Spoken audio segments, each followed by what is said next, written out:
CDF in different constituencies. But having said that, Mr. Speaker, I will not speak too much to a lot of the issues our members have spoken, but I just want to say that I indeed agree with the member that CDF has enhanced development in our constituencies. Mr. Speaker, one of the things that was very common, especially in rural constituencies like mine, was mud-walled classrooms. With CDF, mud-walled classrooms have become a thing of the past. Mr. Speaker, the other thing that I would want to praise CDF for is enhanced equity. Mr. Speaker, in the past, what governments would do is if you didn't vote in for a government, and I've actually seen a statement to that effect very recently, then development would not go your side of the world. But with CDF, whether you support the government or not, you now have funds through which you can support. And through that, Mr. Speaker, it also enhances democracy, which is also a good thing. Mr. Speaker, however, one of the things that we need to mention about CDF is that we now need to move from equity to equality.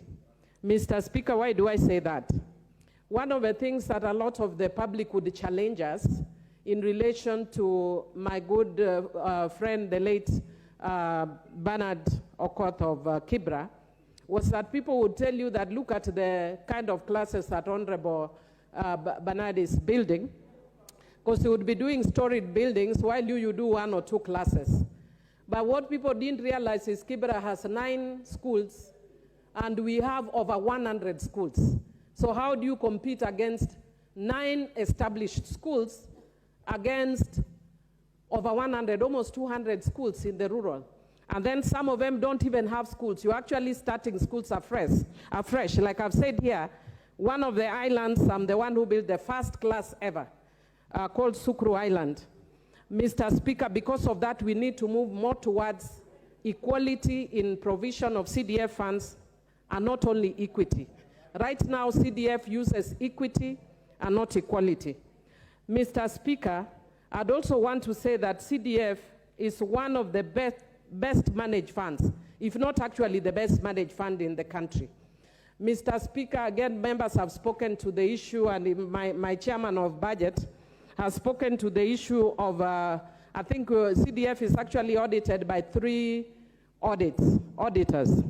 And Mr. Speaker, I usually find it laughable when I hear people saying that CDF is the pocket change of a member of parliament. If it was actually pocket change, with a very enlightened populace, you are not likely to come back. You'll never be elected if CDF was actually pocket change. What I want to encourage, there's a team that was actually doing a report on proposed amendment to the Constitution. And what I would want to encourage, I wasn't in that committee, but what I want to encourage is we need to bring a bold proposal that changes the architecture of governance, so that we don't just think in the traditional way of governance, and we come up with a sui generis system that works for Kenya, so that we don't say that we have the 3 arms of government and each of them must have this system working. Why should we kill a system that is working well, that many countries are actually trying to emulate? Why? Because some French guy made some comment about separation of powers years ago. If that separation of powers doesn't serve us well right now, then let's do what works for us. We are a poor, suffering country, and what we need is development, and CDF has worked. And contrary to what people say, actually, it is making a lot of difference in people's life. Mr. Speaker, I want to just finish by saying, before I finish, I actually want to say that we are focused a lot on the brick and mortar issues, but CDF also actually has done a lot on software in terms of mentorship and all that. Suba North, we are just about to launch 2 books for our high school students and for university students and our program, Mawina, which is a mentorship program for students. It's both scholarship and mentorship program that helps produce professionals within the constituency. So it's not just about brick and mortar. I'm just regretting, Mr. Speaker, that I wish CDF had taken on a lot more in terms of responsibility and taken away some of the responsibility from the county government constitutionally, because a lot of the county governments have failed us. They have a lot more resources than us, but in terms of the products, it's actually embarrassing. We sometimes have to be innovative and creative to meet demands which are actually county government demands, because they are not meeting them and the communities need them. So finally, Mr. Speaker, one of the things I want to say in terms of the audits, I want to say that because this CDF helps a lot of people, I want to encourage auditors that they need to be serious when they are auditing CDF.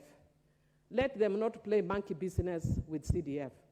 Mr. Speaker, in this country, it is very difficult to be ethical and to be a person of integrity.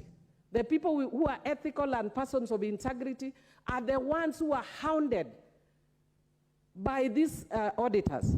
Mr. Speaker, I think I've shared with you before when I first got into CDF, and I was informed that there could be a case of misappropriation. So being the nice ethical person I am, I came and reported and asked that my fund account manager be removed and requested for an internal audit. I have regretted to date why I bothered to be a good citizen, because we were actually given a false audit, creating fake schools, creating purported misappropriation, and then different government agencies that are supposed to be the ones that are ensuring that people do the right things are busy following you, asking you to give them bribes of 3 million. I told them to go to hell. And Mr. Speaker, we were with you when I took this matter to the ESCC. I am actually sad to date that that matter has not been followed up. When you give a wrong and false audit, you say that a school that exists in Suba North does not exist. It's an imaginary school.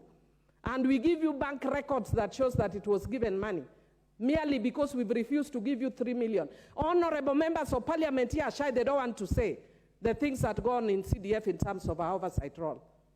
Why? Because you know if you speak, you will be targeted. Me, I'm willing to be targeted so that things can go right. We are tired of being asked for money. Auditors start auditing and the first thing they tell you is bring upfront so much money. For what? For nothing. And if you don't give, your results are qualified. So continue qualifying, but you need to do the right thing.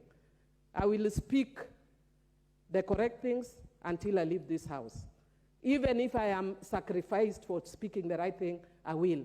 But we need to do the right thing that serves Kenyans, because we came here to serve Kenyans, not to take away money from Kenyans. So I'd want to encourage, first of all, the CDF office in Nairobi to look into how that audit was done so wrong that it is even embarrassing. When I actually showed them with evidence and proof that all these things that are being given here are false, to date nothing has been taken against the auditor who did that report. What about the Ethics and Anti-Corruption Commission? They have not done anything. Instead, what you get is DCI, other agencies following you, asking you for bribes every now and again. And I want to tell them, shame on you. And the next time you call me, I'm going to mention you here by name. Stop following us here for bribes. If we don't speak these things, nobody will. Thank you, Mr. Speaker, I support. But let the auditors know that their work is to serve Kenyans, not to harass Kenyans. Thank you. Thank you, Honorable Millie Odhiambo Mabona, for that good direction in terms of how we should audit. The Honorable Rashid.